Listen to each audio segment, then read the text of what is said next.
ভারতের ইতিহাসে কি শুধুই সিন্ধু সভ্যতা থেকে শুরু, নাকি তারও বহু বছর আগে অর্থাৎ হাজার হাজার বছর আগে এই ভূখণ্ডে মানুষের বসবাস ছিল?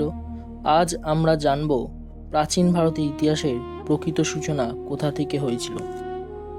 নমস্কার বন্ধুরা, আপনাদের জানাই ওয়ার্ল্ড হিস্ট্রি কথা চ্যানেলে সকলকে স্বাগতম। আজ থেকে আমরা শুরু করছি প্রাচীন ভারতের ইতিহাসের সিরিজ। এই প্রথম পর্বে জানব প্রাচীন ভারতের ইতিহাসের সূচনা কোথা থেকে এবং ইতিহাসবিদরা কিভাবে সেই অতীতকে খুঁজে বের করেছেন। চলুন তাহলে শুরু করা যায়।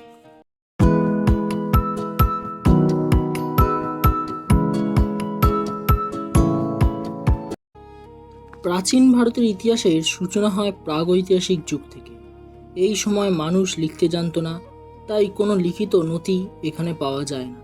ইতিহাসবিদরা পাথরের তৈরি অস্ত্র, গুহাচিত্র, মানুষের ব্যবহৃত সামগ্রী এবং প্রত্নতাত্ত্বিক নিদর্শনের মাধ্যমে সেই সময়ের ইতিহাস পুনর্গঠন করতে পেরেছেন।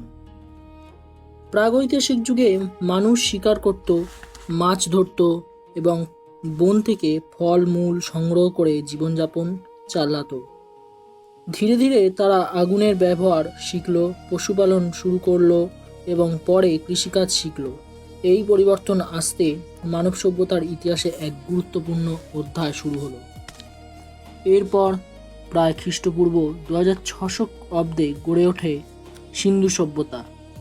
এটি ছিল ভারতীয় উপমহাদেশের প্রথম উন্নত নগর সভ্যতা।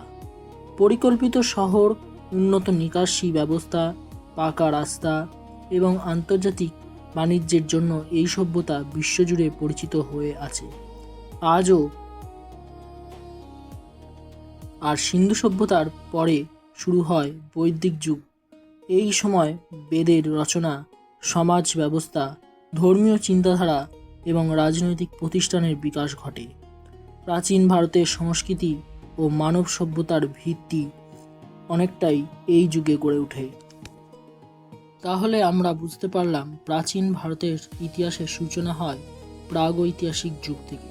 এরপর সিন্ধু সভ্যতা এবং বৈদিক যুগের মধ্যে দিয়ে ভারতীয় সভ্যতা ধাপে ধাপে বিকশিত হয়েছে।